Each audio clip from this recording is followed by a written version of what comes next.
MMA Now, powered by Film On TV Network. I'm David Kano with MMA Now TV, and right now we're on location in Denver, Colorado, the Mile High City, with the immortal Matt Brown. Matt Brown, how you doing? Very good, sir.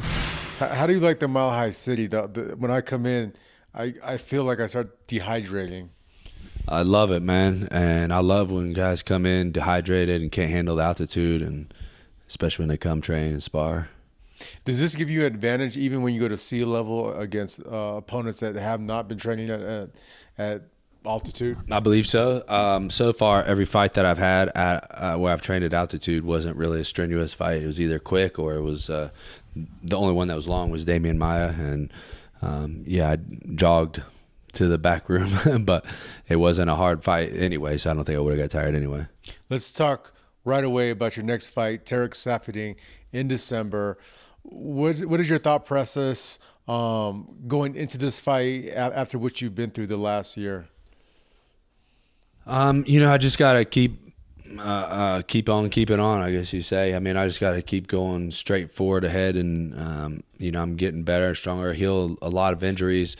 I've had a lot of injuries this year, and had a lot of I came into a new camp, a lot of changes. So I just gotta keep doing what I'm doing. I think I'm doing the right thing. I'm getting healthier and feeling better than ever, and I think it's all going to pay off. Tarec's a ultra good, technical, tough guy, so it's not going to be an easy fight by any means. I just got to be in there the best that I can be. Now, you say you feel fine and good now, but is that usually fighters will never say, hey, I'm injured going to a fight. Are you really good right now? Better than you've been before?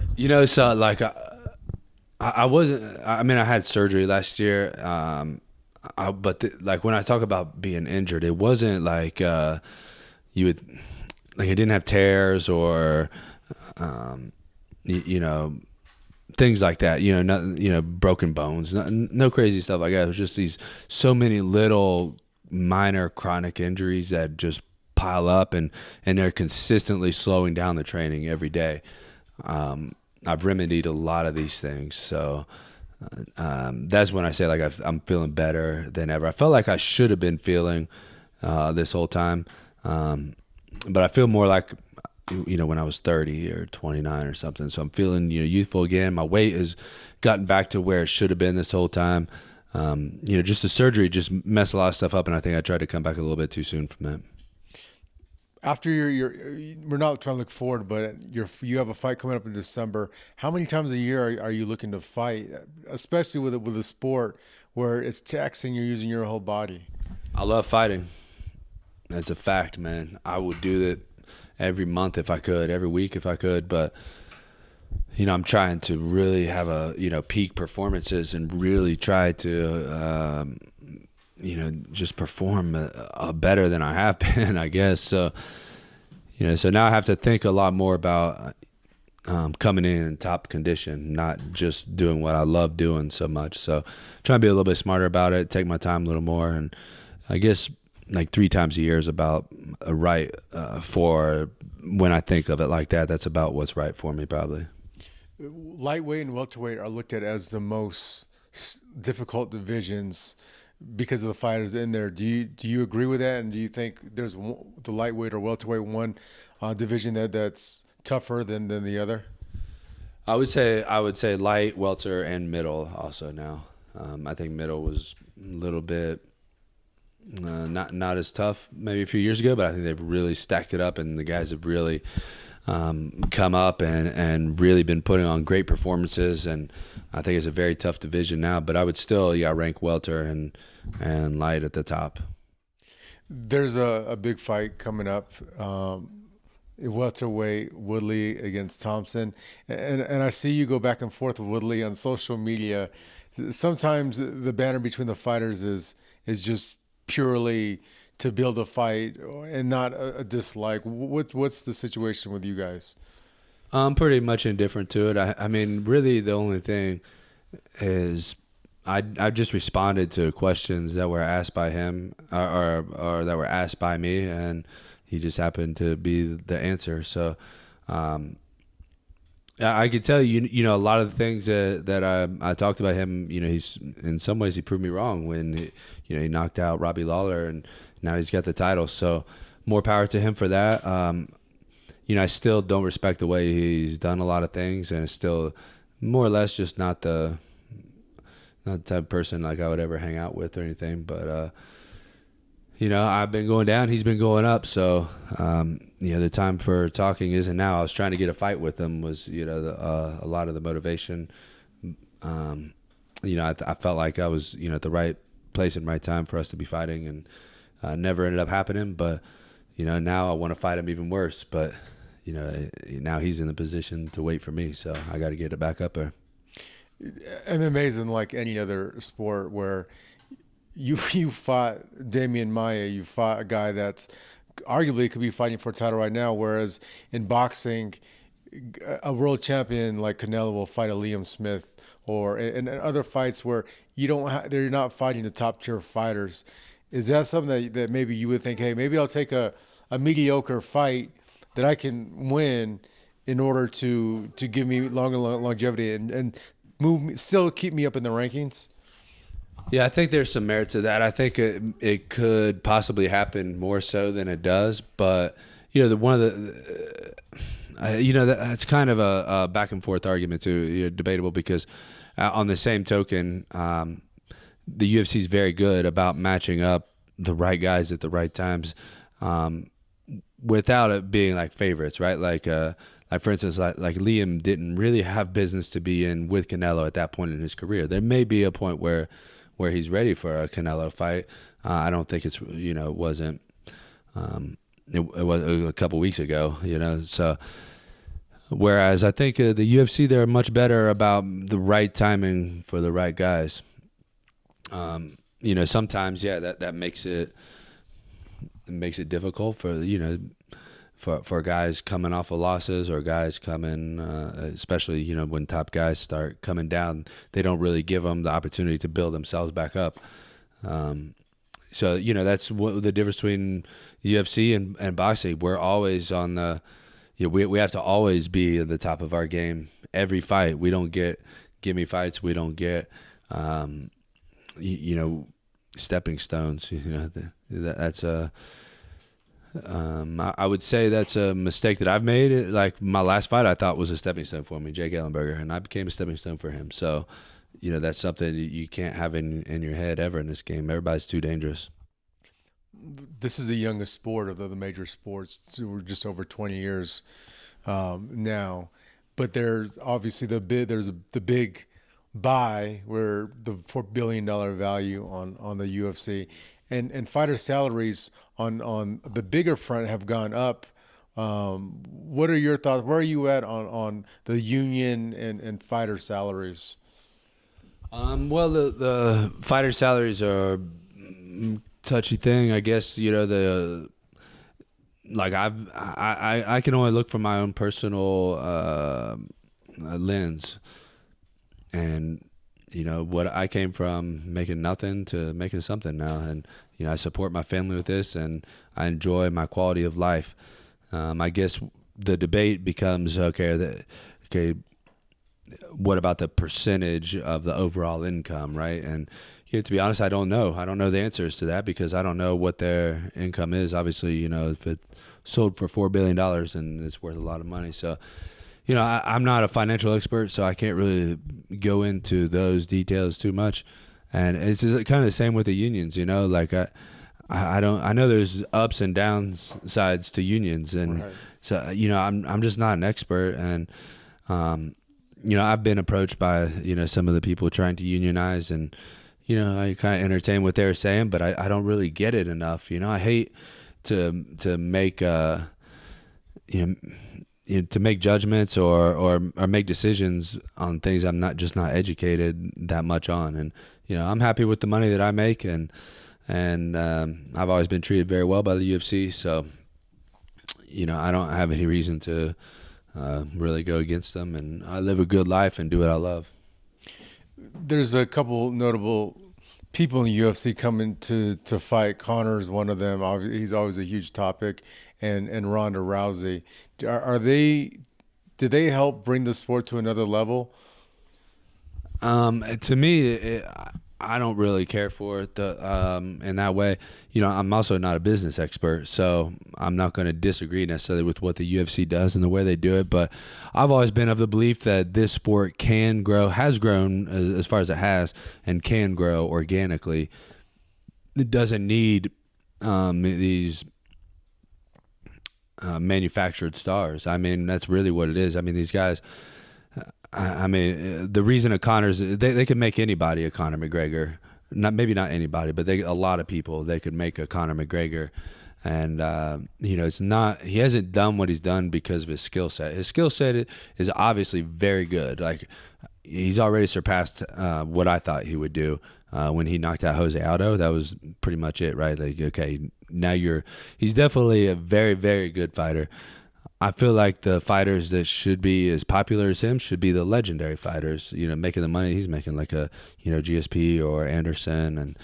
And, but that's just the way, my mind works, is I want to see the guys that earn it with their fists, not the guys that earn it with their mouth. And, Ronda is a completely different story. Props to her for bringing women's MMA to the forefront. More power to her. I've it is what it is, I mean, they had to pick somebody, I guess, to lead the way, and she's done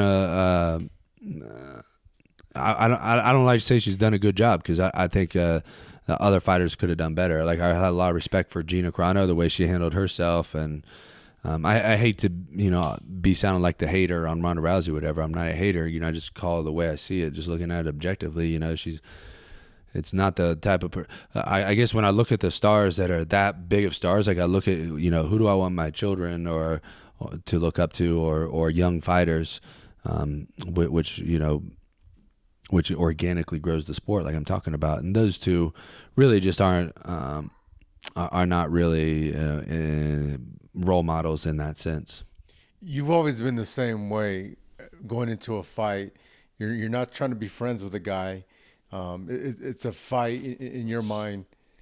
And so, but there has been a shift with other fighters manufacturing beefs per se, because of I think it's a Conor effect. They saw what he's doing, and some of it feels a bit, like I said, manufactured, and it's not truly their intent.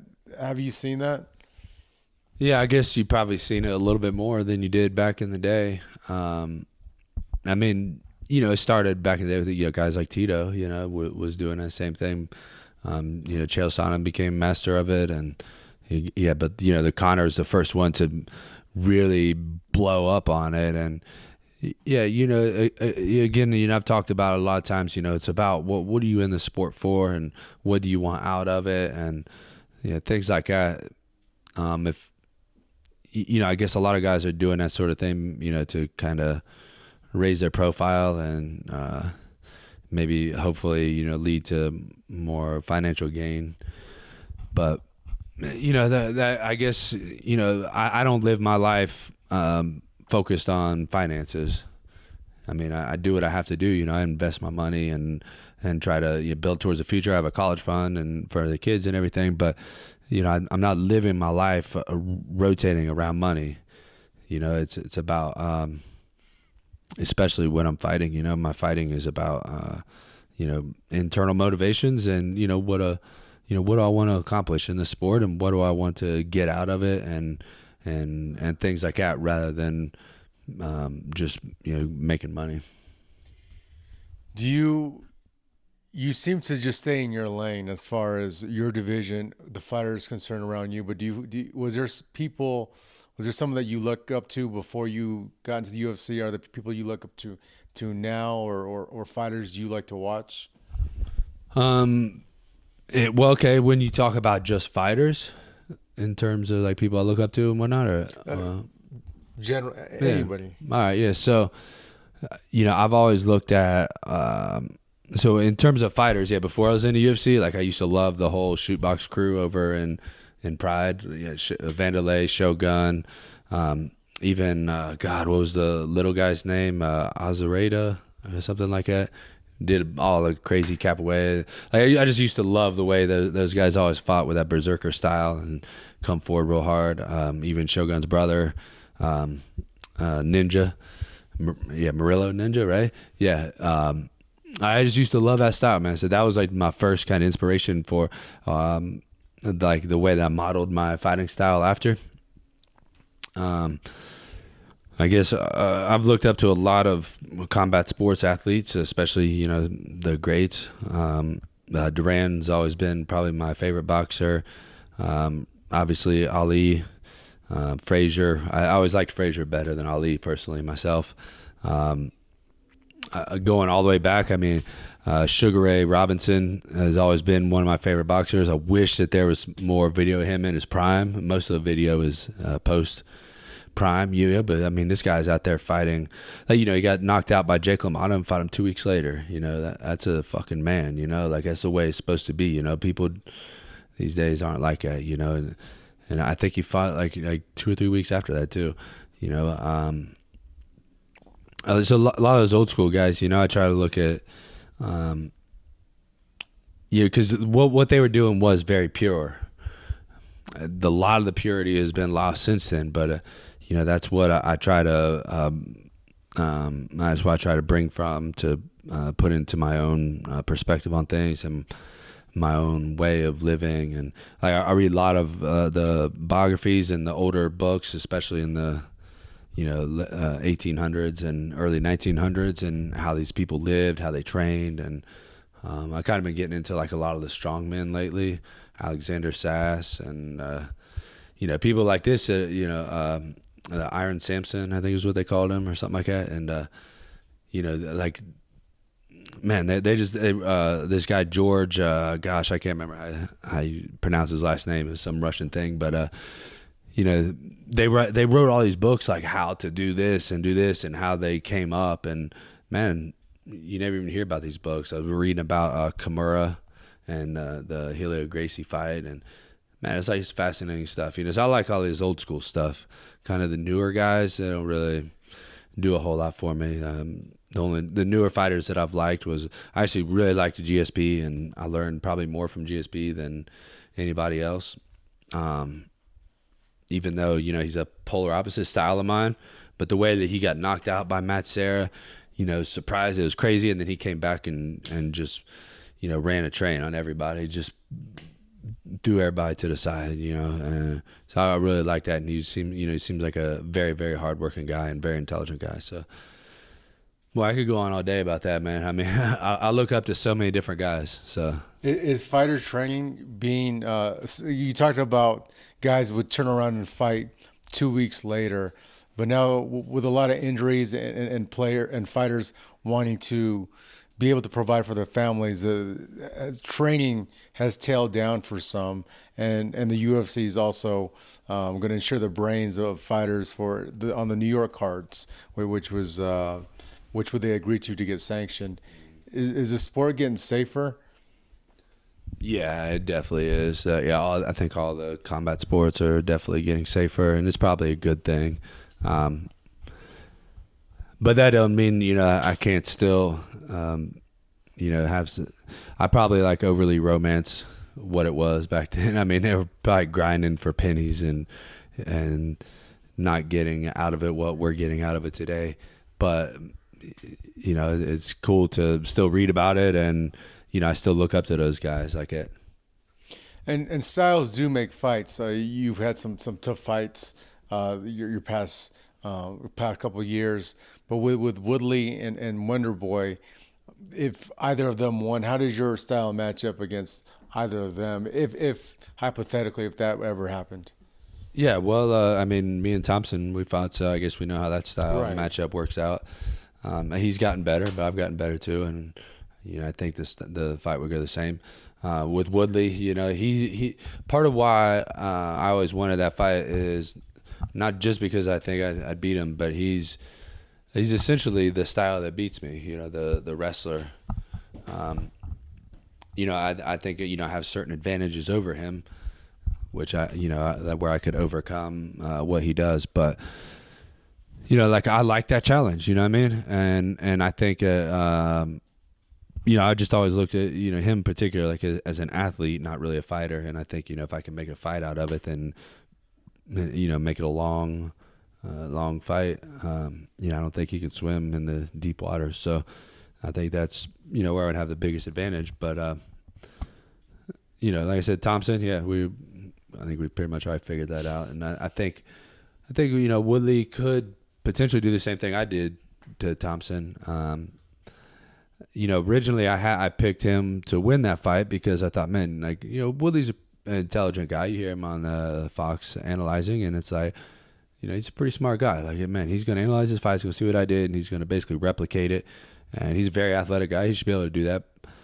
But the more that I think about it, I don't think he's going to. I think he's going to pick a different route, and I think, he backs up too much, and I think he's not offensive enough of a fighter. I think like the burst that he has, like how he caught Lawler or Jay Heron, this initial first round burst, man, that's what Thompson's been dealing with his whole life. So I'm picking Thompson now. How does Thompson win that fight in your mind? Either late TKO or a decision. I'd lean towards decision, but I don't see him picking him apart really quickly. I think he'll have to find his timing, and I think he'll be safe knowing it's a long fight.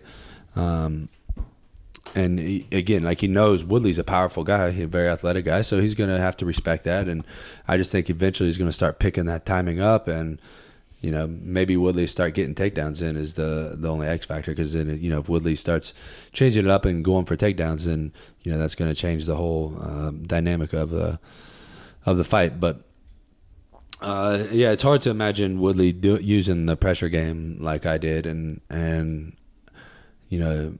I think if he does, that's his best way to victory.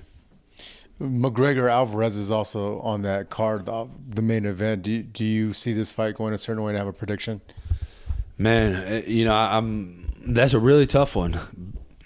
I got two answers. I would say either Alvarez in a long fight or Conor in a short fight, and that's about the only way I can predict it, because I think that would be a pretty common sentiment. I don't think a lot of people would disagree with that, right? Like, Alvarez has really, really good cardio, definitely knows how to fight. So if the fight, gets into any sort of back and forth, like he was with Diaz, or, any sort of rhythm, like, Alvarez is going to be able to get that. And obviously if Alvarez is able to use some wrestling against him and, get him against the wall, or, start getting that blood pumping through his arms, anything to do with it, anything long, or aerobically, or any sort of max capacity or anything like that, I think he's going to be able to take over. Whereas Conor, I guess the X factor. So I would lean towards Alvarez for this fight, but if you look at Alvarez's last fight with Dos Anjos, I think Conor's probably as good a stand-up, if not better, than Dos Anjos, and probably more power. And Eddie was getting picked apart pretty badly by the southpaw in the early goings of that fight, until he just landed that one big right hand. Like, I don't think he had a positive thing before that fight, or before that right hand. So yeah, I would Conor in one or two rounds, and Eddie in 3, 4, and 5. And last fight prediction is down the road. You talked about Ronda a little bit. The women's bantamweight title has changed hands a few times since she's been champion, but she's also said that this will be one of her last fights. Seems like she'll be done soon. As a fighter, if you have doubts, should you be fighting it? And how do you see that playing out versus Amanda Nunes? Yeah, that's an interesting fight. She's going to have ring rust. Ronda is. She's going to question herself. She has a lot of pressure. All the eyes are on her again. So everything is going against Ronda Rousey in this fight, I think. And Amanda Nunes obviously is a very, very good fighter. They're probably not going to get armbarred easily, I don't think. So, I think Ronda has somewhere in her, she has what it takes to win this fight. I don't think she's going to find it, though, when she's already talking about this being one of her last fights. I think she's kind of already setting up for a loss. Yeah, it's unfortunate. You know, I think Ronda has a lot more potential than she even showed in the Holly fight.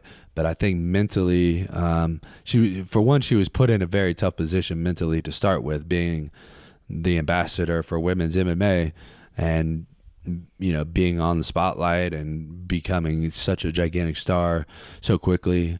So I have some sympathy for her in that sense, but mentally, I haven't seen personally enough maturity out of her to be able to deal with everything that's going to be coming at her for this fight, on top of Amanda Nunes coming after her on top of this fight, or in this fight. And I think Nunes has improved a lot since we've seen her earlier in the UFC, and boy, she's a tough, hard hitting girl. So that's that's a bad news for Ronda, because I don't see Ronda just hip tossing her and arm barring her like she did a lot of people, and I don't see Amanda coming at her crazily, like some people make the mistake of doing, coming after her.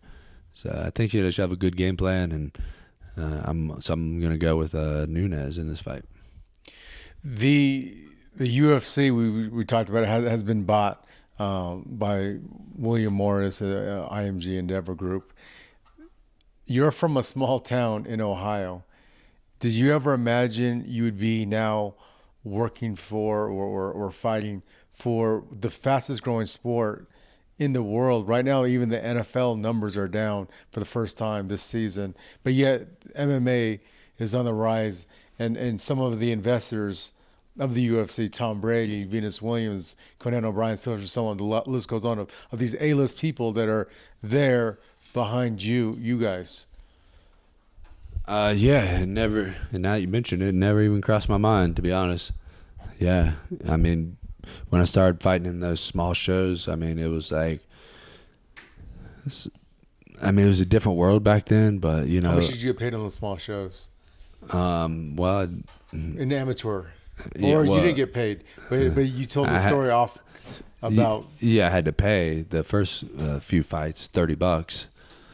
I remember one was $30. I think one might have been more, actually. But I got a little trophy out of it, so it was worth the $30 in the long run today. So no, man. I mean, I never thought I'd even. Growing up in a little town, I did. I mean, I never thought I'd even be out of there. So, yeah, to be where I'm at now is a really amazing thing. It's really cool. And hopefully, it inspires some people to understand that you can really achieve great things in this life. You just got to follow your dreams, and, you're probably not even going to go, you might be following them, but you're probably not going to go where you see them going. It's probably gonna take you somewhere else, but just the taking those initial steps of chasing the dream is gonna get you somewhere good. All right, I'm gonna fire off some questions and less than a sentence answers. If you weren't a professional fighter, what would you be doing? I'd be in jail. What's your favorite color? Black. What's your favorite food?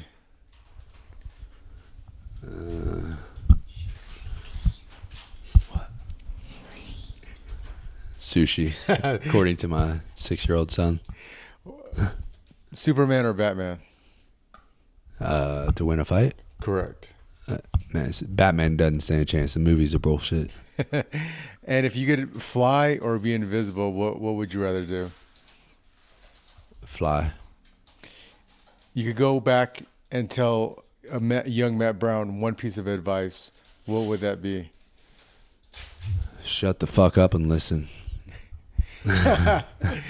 And last, you do have a big following. You have the blue collar type mentality. What's one thing that you would want your fans to know about you that maybe they don't know, or some advice for them? Oh, man, that's a tough question. Gosh. Well, probably one thing that they don't know about me is I'm the same as them. Where I'm not really any different than any of them. The only thing I did was chase my dream. I just set my mind to something and never look back. And that's the way I've always done. When I quit doing drugs, that was how I quit doing drugs. I set my mind to it and then look back. I quit chewing tobacco 3 years ago. I walked out of the gas station. I actually went into the gas station to buy a can of dip. I brought it out, threw it in the trash, and haven't never touched it since after 20 years. And to me, that's the way to do life. It's not, I'm going to try. It's not, we give it my best. You're either going to do it or you're not going to do it. And you set your mind and you go do it. And good things will come of it. Not always what you expect. Not always the good thing that you wanted out of it. But good things will come eventually. Matt Brown, thank you for the time. Thank you for having us here in Denver, and we wish you the best. Absolutely.